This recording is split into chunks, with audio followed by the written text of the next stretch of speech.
హైదరాబాద్‌లో ఇది మెట్రోపాలిటన్ నగరం. ఎప్పుడు అభివృద్ధికి కేంద్రంగా ఇప్పుడు హైదరాబాద్ నగరం అడుగులేస్తుంది. సో, ఇలాంటి ప్రాంతంలోనే భూ కబ్జాలు, నాలాలపైన బిల్డింగ్స్ కట్టడాలు ఇలాంటివన్నీ కూడా జరుగుతున్న నేపథ్యంలో హైదరాబాద్‌లో కట్టిన 7 ఫ్లోర్ల బిల్డింగు మొత్తం నేలకూలిపోయింది. సో, ఇప్పుడు ఇందులో కూడా చిక్కుకున్న వారందరికి సంబంధించి ఎన్‌డీఆర్ఎఫ్ బృందాలు, అలాగే స్థానిక పోలీస్ స్టేషన్లు, ఫైర్ స్టేషన్ అధికారులందరూ కూడా ఈ ప్రాంతానికి చేరుకొని హుటాహుటిన అందరిని కూడా రక్షించే కార్యక్రమాలు చేస్తూ కూడా వెళ్తున్నారు. ఇక్కడ స్థానిక నేతలు కూడా ఉన్నారు. సార్, ఏంటి ఇంత ఇంత మెట్రోపాలిటన్ నగరం అభివృద్ధి ఒకవైపు అడుగులేస్తుంది. మరి ఇలాంటి కట్టడాలకు సంబంధించి ఏం జరుగుతుందంటారు? పూర్తి నిర్లక్ష్యం, బాధ్యత అధికారులదే. ఎందుకంటే 50 గజాలల్లా 7 ఫ్లోర్లు, 8 ఫ్లోర్లు మేము ప్రతి 6 నెలలకు ఒకసారి ఇదే జరుగుతుంది. ఒక బిల్డింగ్లు పడిపోతూనే ఉన్నాయి, మనుషులు చనిపోతూనే ఉన్నారు.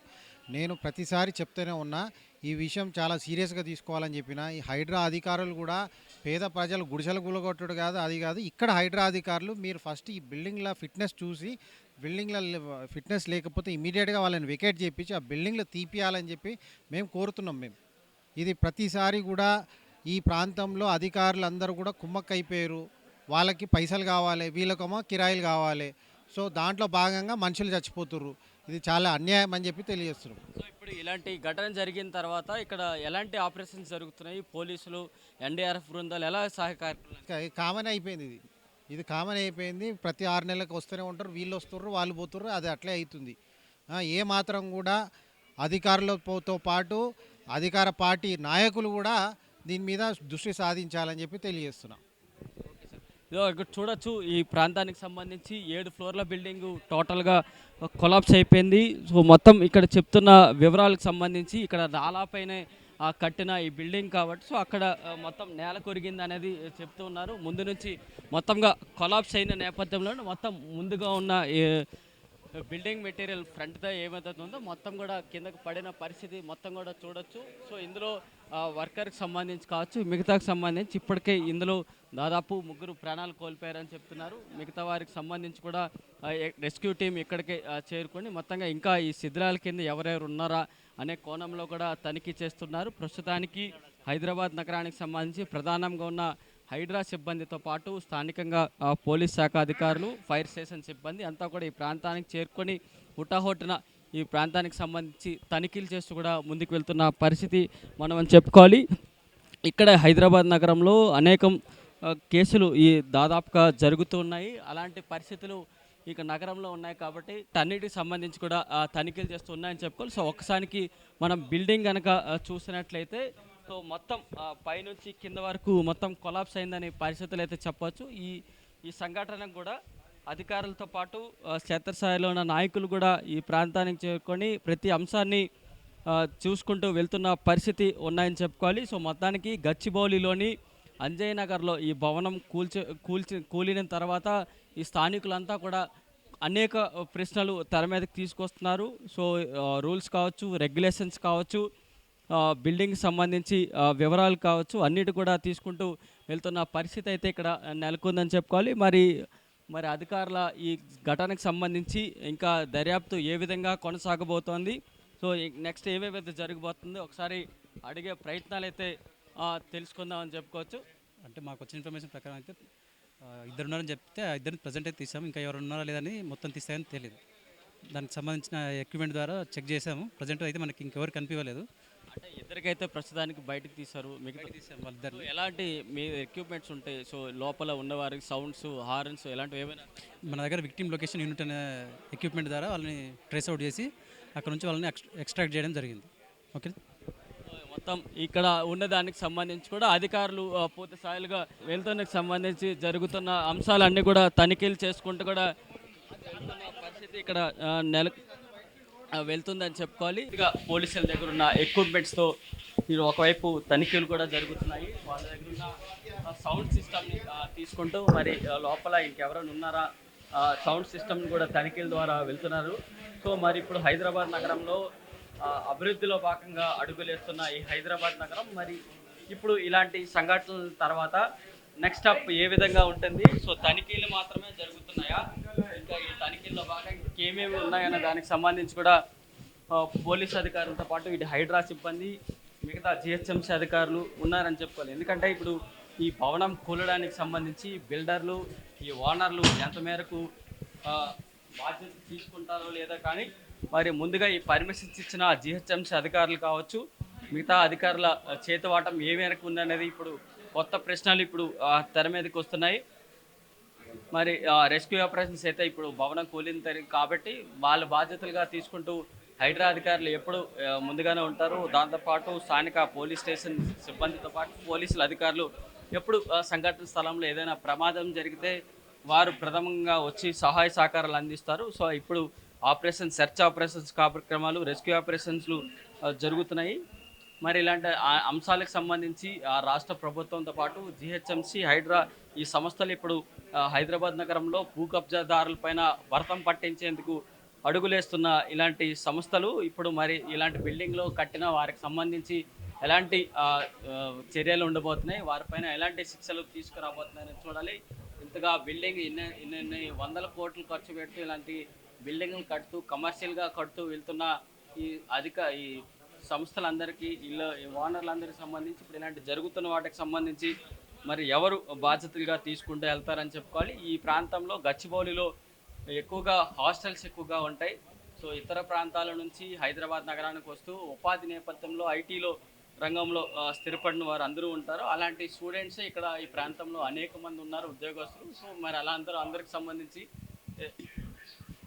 భయప్రాంతాలకు ఇప్పుడు గురి అవుతున్నాయని చెప్పుకోవాలి. ఎందుకంటే చిన్న ప్రాంతాల్లో 100 గజాలు కావచ్చు, 200 గజాలు కావచ్చు, 500 గజాలు కావచ్చు, ఇంత మేరకు పెరుగుతున్న ఈ నగరాల్లో ఇంత తక్కువ ప్రదేశాల్లో A type, B type, C type అంటూ బిల్డింగ్స్ కట్టుకుని వెళ్తున్నారు. కాబట్టి మరి ఇంత మేరకు తక్కువ స్థలంలో అన్ని ఎక్కువగా కొడుతున్న బిల్డింగ్కి సంబంధించి మరి అధికారుల పర్యవేక్షణ ఏ విధంగా ఉంటుంది, పర్మిషన్స్ ఇవన్నీ కూడా ఏ మేరకు ఉన్నాయనేది ఇప్పుడు చూడాలి. సో మొత్తంగా ఈ బిల్డింగ్ అనేది మొదటి నుంచి ఫ్రంట్ నుంచి మొత్తం కొలాప్స్ అవడం, ఎదురు బిల్డింగ్ మీద కూడా పడింది.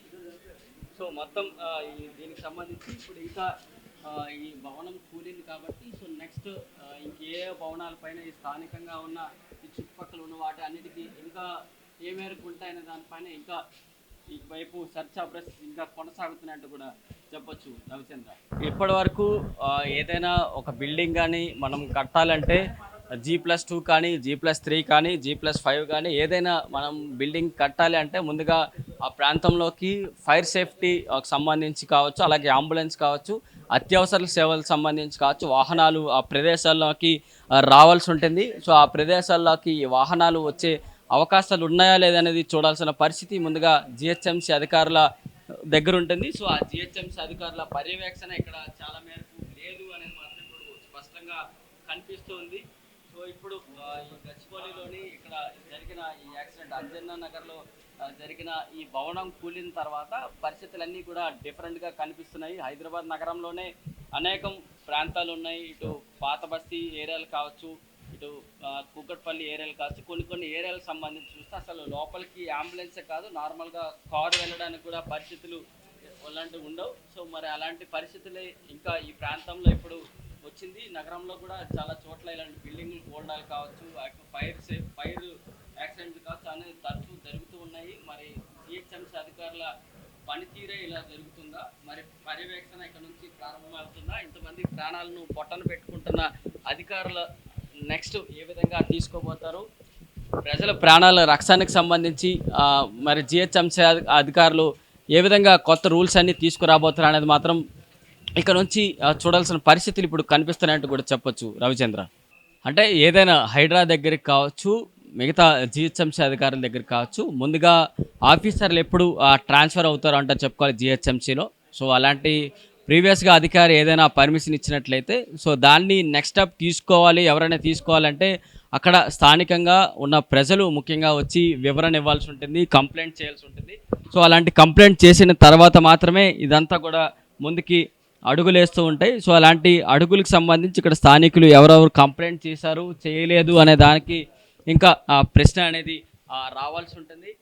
సో మరి నెక్స్ట్ ఏ విధంగా జరుగుతుంది అనేది అతను చెప్పుకోవచ్చు. మరి ఇప్పుడు జిహెచ్ఎంసీ అధికారులకు కానీ అలాగే హైడ్రా సిబ్బంది కానీ పూర్తిగా తనిఖీలు చేస్తూ ఉంటారు. సో హైడ్రా కూడా ఇప్పుడు దాదాపు ఈ మధ్య కాలంలోనే అనేకం కంప్లైంట్స్ కూడా వస్తూ ఉన్నాయి. సో దాని నేపథ్యంలోనే పూర్తిగా తనిఖీలు కూడా హైడ్రా అధికారులు చేస్తూ ఉన్నారు. మరి ఇంత మేరకు ఈ విధంగా జరుగుతోంది. సో రక్షణకు సంబంధించి ఏ విధంగా ఉంది, సో రక్షణ ఏం జరుగుతుంది అనేది చూడాలి. సో బిల్డింగు పక్క వీధిలో కూలినప్పటికీ సరే ఇంత మేరకు శిథిలాలు అక్కడి నుంచి ఇక్కడ వరకు పడ్డాయి అనేది మాత్రం ఇక్కడ చెప్తున్న పరిస్థితి అనేది ఇక్కడ కనిపిస్తుంది. మరి పోలీస్ అధికారులు నెక్స్ట్ ఏ విధంగా దీన్ని రెస్క్యూ ఆపరేషన్స్ కావచ్చు ఇవన్నీ చేసుకుంటూ వెళ్తారని చూడాలి. ఈ ప్రాంతంలో ఇప్పటికీ ప్రజలంతా కూడా భయాందోళనకు గురవుతూ ఏం జరగబోతోంది, నిజంగానే ఈ బిల్డింగ్ కూలడానికి గల కారణాలన్నీ కూడా వెతుకుతూ ఉన్నారు. నిజంగా భూకంపం ఏమైనా వచ్చిందా, లేకపోతే డ్రైనేజ్ లెవెల్ మీద కట్టేటప్పుడు కింద గ్రౌండ్ ఫ్లోర్లో చక్కగా లేకపోవడం, పిల్లర్లు చక్కగా లేకపోవడం, దాని నేపథ్యంలోనే కూలిందా అనేది ఇక్కడ ప్రజలు అనేది క్వశ్చన్లు వేస్తున్నారు అనేది ఇక్కడ స్థానికంగా చెప్తూ ఉన్నారని చెప్పుకోవచ్చు. రవిచంద్ర. ఎవరికి తెలియదు, అక్కడ ముందర పోతే తెలుసు. టీవీ 9 వాళ్ళు వచ్చింది. టీవీ 9 అక్కడ బీఆర్ఓ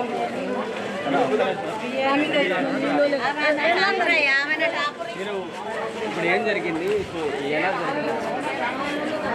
ఇది అండర్ కన్స్ట్రక్షన్లో జరుగుతున్న బిల్డింగు. దీంట్లో టైల్స్ పని చేయడానికి అని చెప్పేసి ఇద్దరు మధ్యప్రదేశ్ నుంచి ఇద్దరు లేబర్స్ పని చేయడానికి వచ్చారు. వాళ్ళిద్దరు పని చేస్తుండగా హఠాత్తుగా బిల్డింగ్ కూలడం వల్ల వాళ్ళిద్దరు అక్కడక్కడ చనిపోయారు. వాళ్ళకి ఇప్పుడే అంబులెన్స్లో తీసుకెళ్లారు. ఒక ఆయన పేరు ఉమేష్, ఇంకొక ఆయన పేరు ఏదో పేరు ఉంటుంది. వాళ్ళిద్దరు మధ్యప్రదేశ్ నుంచి వచ్చి పని చేస్తున్నారు. పనిలో కారణంగా వాళ్ళు వచ్చేసి ఇద్దరు పని చేస్తుండగా హఠాత్తుగా బిల్డింగ్ కూలడం వల్ల వాళ్ళు అక్కడికక్కడే చనిపోవడం జరిగింది. ఇక్కడ లోకల్ కాంట్రాక్టర్ ఖాజా అని చెప్పేసి ఆయన కాంటాక్ట్ ఇచ్చారు. అక్కడ వాళ్ళు టైల్స్ పని మీద వాళ్ళు ఇద్దరు పనికి ఎక్కారు ఇవాళ. ఇప్పుడు ఈ ప్రాంతంలో ఇప్పుడు ఈ బిల్డింగ్లన్నిటికి సంబంధించి మాట్లాడుతున్నారు. ఆ బిల్డింగే ఇక్కడ కబ్జా జరిగింది, నాలా పైన కట్టారు అనేది మాట్లాడుతున్నారు. దానికి నాలా పైన కట్టడం అయితే వాస్తవమే, కానీ అది ఎలా జరిగింది అన్నది మాకు కూడా తెలియదు, చూడలేదు, కాబట్టి దాని గురించి చెప్పలేము. సో ఇక్కడ ఆ బిల్డింగ్ కూలిన తర్వాత ఈ ప్రాంతం మొత్తం కూడా కొంతమేరకు భయాందోళనకి వెళ్ళిపోతున్నారు. సో జరిగిన ప్రమాదం తర్వాత అసలు ఏం జరిగింది, భూకంపం వచ్చిందా, లేకపోతే ఈ భవనం ఎలా కూలింది, సో గ్రౌండ్ లెవెల్లో పునాదుల నుంచి ఏమైనా డిఫాల్ట్ ఉందా, బిల్డింగ్ అంత మేరకు 7 అంతస్తుల బిల్డింగ్ కట్టేంత వరకు అధికారులు ఏం చేస్తున్నారనే ప్రశ్నలు ఇప్పుడు తెర మీదకి వస్తాయి. ఈ పరిస్థితులకు సంబంధించి ఒకసారి ఈ ప్రాంతం మొత్తం కనుక అబ్జర్వేషన్ చేస్తే ఈ ప్రాంతంలో ఉన్న ప్రజలంతా కూడా రోడ్ల మీదకి వస్తే అసలు ఏం జరిగింది అనేది అంశానికి సంబంధించి పెట్టుకుంటే ఒక్క నిమిషం ఆగండి. ఇక్కడ ఈ ప్రమాదం జరిగినప్పుడు ఎలాంటి సౌండ్లు వచ్చాయి?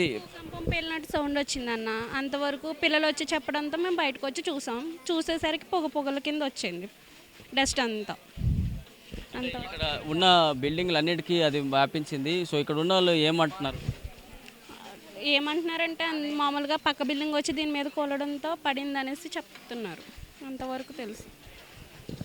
జరిగిన యాక్సిడెంట్ తర్వాత స్థానికంగా ఉండే హైడ్రా కావచ్చు, పోలీస్ అధికారులు, ఫైర్ సేఫ్టీ అంతా కూడా ఈ ప్రాంతానికి చేరుకొని పూర్తిగా రెస్క్యూ ఆపరేషన్లు చేస్తూ కూడా ముందుకు వెళ్తున్నారు. హైదరాబాద్లో ఈ ప్రాంతం అంటేనే, ఈ గచ్చిబౌలి ఈ ప్రాంతం అంటేనే ఐటీ ఎంప్లాయీస్ ఎక్కువగా ఉండే ఏరియా. సో అలాంటి ఏరియాలోనే ఇప్పుడు ఇంత ఘోరమైన ఈ బిల్డింగ్ ఇక్కడ కూలడంతో ఇక్కడ జరిగింది. సో ఈ ప్రమాదం జరిగిన తర్వాత ఇక్కడ రెస్క్యూ ఆపరేషన్స్ కూడా చేస్తున్నారు. మొత్తంగా లోపల ఎవరెవరు ఉన్నారు, సో ఎంతమంది ఉన్నారు, రెస్క్యూ ఆపరేషన్స్ కూడా జరుగుతున్నాయి. ప్రస్తుతానికైతే ఇద్దరిని పనిచేసే వారిని ఇద్దరిని లోపల నుంచి తీసుకొచ్చారు. వాళ్ళు కూడా ఈ ప్రమాదం జరిగిన స్పాట్లోనే ఇద్దరు కూడా చనిపోయారు అనేది. 10 ఫ్లోర్లు వెళ్ళిపోయాను, నో ప్రాబ్లం. ఇక్కడ ఉన్న వాళ్ళందరూ కలిసి ఒక కమిట్మెంట్ అయ్యి వాళ్ళకు కమిషన్లు వెళ్ళిపోతాయి అన్నమాట. మీరు చూడండి, 50 గదాలు 100 గదాలలో 5 ఫ్లోర్లు 7 ఫ్లోర్లు 8 ఫ్లోర్లు ఉంటాయి. మీరే అర్థం చేసుకోండి, 50 గదాలలో 8 ఫ్లోర్లు ఉన్నది. మరి ఇప్పుడు ఇది కాకుండా ఇది అవతల బిల్డింగ్ మీద పడ్డది. ఇప్పటికే దాదాపు ఒక 2 చనిపోయారు అనేది మేము విన్నాము. ఇంకా ఎంతమంది చనిపోయారో తెలియదు. దీనికి ఎవరు బాధ్యులు? ఇక్కడ వాళ్ళ హస్బెండ్ చనిపోయిన అంటున్నారు. పేదవాళ్ళు కూలి కోసం ఎక్కడి నుంచి వచ్చి ఇక్కడ చిన్నగా పని చేసుకుంటున్నారు. దీనికి అధికారులు బాధ్యత వహించాలి. ఇక్కడ ఉన్నటువంటి రాజకీయ నాయకులు ప్రజెంట్ ఇప్పుడున్న వాళ్ళందరూ బాధ్యత వహించాలి. మరి వీళ్ళందరూ ఇక్కడ ఉన్న వాళ్ళు మేము రాజకీయ నాయకులం అంటున్నారు ఈ అంజనగర్లో. మరి ఇప్పుడు ఎవరు బాధ్యులు? దానికి మీరే అర్థం చేసుకోవాలి.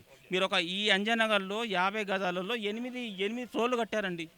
దాన్ని బట్టి మరి వాళ్ళు పర్మిషన్ ఎట్లా ఇచ్చారు? పర్మిషన్ ఎవరిచ్చారు? అది దాంతోపాటు నాలపైన ఇప్పుడు ఈ హైడ్రా రంగనాథ్ గారు అంటాడు ఇవి నాలాలు అంటాడు. మరి ఇక్కడ నాలాల దగ్గరనే కట్టారు. దానికి నువ్వేం జవాబిస్తావు? ఏం జవాబిస్తావు? నువ్వు అసలు దానికి బాధ్యులు ఎవరు? ఇక్కడ రావాలి నువ్వు ఇప్పటికో గంట సేపు అయింది, 2 గంటలైంది. ఇక్కడ ఉన్న వాళ్ళు ఒక దానికి మన FTL బఫర్ జోన్ అంటావు. నువ్వు నాలపైన కట్టిరు, దీనికి ఎవరు బాధ్యులు? రా నువ్వు ఇక్కడికి. దీనిపైన మీ డిమాండ్ ఏంటి సార్? మీరేం కోరుకుంటారు? మా డిమాండ్ ఏం లేదు, అధికారుల పైన చర్యలు తీసుకోవాలి. చనిపోయిన వాళ్లకు మనిషికి 1 కోటి రూపాయలు నష్టపరిహారం ఇవ్వాలి. ఈ అధికారుల పైన కేసు ఫైల్ చేయాలి. ఒకసారి కేసు ఫైల్ చేస్తే ఎవడు కూడా దాన్ని అది కన్స్ట్రక్షన్ చేయాలంటే భయపడాలి. అంజయ్ నగర్లో ఇలాంటి పర్మిషన్ లేని బిల్డింగ్స్ ఇంకా చాలా ఉన్నాయంటారు. సో దాని గురించి మీరేం చెప్తారు? మీరు ఇక్కడ చూడండి, మీరే లైవ్ షో పెట్టండి. ఇదంతా చూడండి, మొత్తం 100 గదాలు 5 ఫ్లోర్లు, 100 గదాలు 7 ఫ్లోర్లు, 100 గదాలు 10 ఫ్లోర్లు. ఎవడు ఇప్పుడు ఇక్కడ రాజకీయం చేస్తున్నటువంటి వాళ్ళందరికీ ఉన్నాయి ఇందులో. ఎవడు బాధ్యుడు? ఇక్కడ రాజకీయ నాయకులు వాళ్ళు ఖద్దరు బట్టలు వేసుకొని స్టైల్గా వస్తున్నారు. ఇక్కడ నలిగిపోయే వాళ్ళు పేదవాళ్ళండి, వాళ్ళకేం తెలుసు? వాళ్ళ పక్షాన మీరు ప్రభుత్వం పైన మీరు పోరాటము చేస్తున్నాము, ఇప్పుడు చేస్తాము. అవసరం అనుకుంటే వాళ్ళు ధర్నాకు దిగుతాము. వాళ్ళు ఎవరైనా చర్య తీసుకోకపోతే ఖచ్చితంగా మేము ఇక్కడనే ధర్నా చేస్తాం. బీఆర్ఎస్ పార్టీగా మేము ఇక్కడనే ధర్నా చేస్తాం.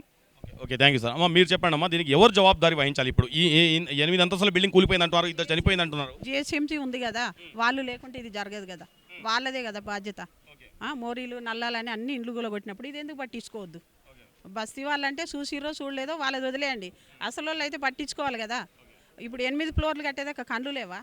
జిహెచ్ఎంసీలో అయితే పట్టించుకోవాలి కదా. ఒక్కొక్క స్లాబ్కు 2 లక్షలు 3 లక్షలు అట్లా తీసుకుంటున్నారు. జిహెచ్ఎంసీ అధికారులు మాకు కంప్లైంట్ వస్తేనే కదా మేము చూసేది, మాకు ఇప్పటివరకు కంప్లైంట్ రాలేదని అంటే మీరేం జవాబు చెప్తారు దానికి? కంప్లైంట్ రాకుండా వాళ్ళు ఇంటింటికి వెళ్ళి తిరుగుతున్నారు కదా, ఎందుకు తిరగట్లేదు? వాళ్ళు చూస్తున్నారు కదా, ఇల్లుకు తెలుస్తుంది. ఇది ఎట్లా కంప్లైంట్ రాలేదు? ఇది కూడా కంప్లైంట్ ఎందుకు రాలేదు? ఎవరో ఒకరు చెప్పి తిన్న వాళ్ళు చెప్పారు. మీరు పోయి కలిసి కంప్లైంట్ ఇచ్చారు దీనిపైన? మేము ఇక్కడ రాలేదు, సిద్ధినారు ఇక్కడ రాలేదు, మేము చూడలేదు, మేము ఏ కంప్లైంట్ ఇవ్వలేదు. మాకు ఇప్పుడే తెలిసింది. మీరేం డిమాండ్ చేస్తారమ్మా? మేము కూడా చచ్చిపోయిన వాళ్ళకు కోటి రూపాయలు ఇవ్వాలనే మేము అనుకుంటున్నాం. ఈ సిద్ధినార్లో కూడా ఇట్లనే అయింది ఒకసారి.